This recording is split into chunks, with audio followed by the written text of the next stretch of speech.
Welcome! In front of me I have Samsung Galaxy Watch 6 Classic, and I'm gonna show you how to change the screen timeout duration on this watch. Basically how quickly the screen turns off after you stop using your watch.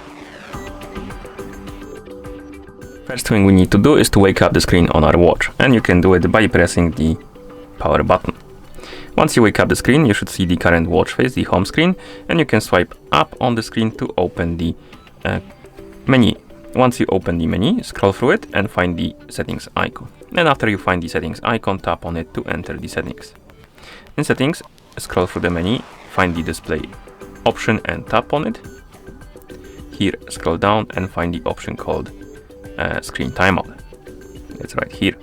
Once you find the screen timeout option, tap on it and you can select one of the three durations. We have 15 seconds, 30 seconds and 1 minute.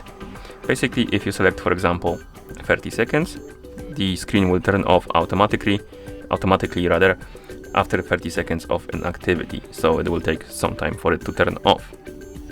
Be aware though, if you select something like 30 seconds or 1 minute, the longer the screen stays turned on, it will use more power. So it might affect your battery life on your watch if you set it to something like 30 seconds or 1 minute.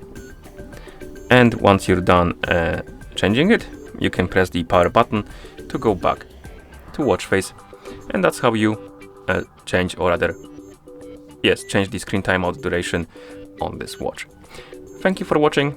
If you found this video helpful, please consider subscribing to our channel and leaving the like on the video.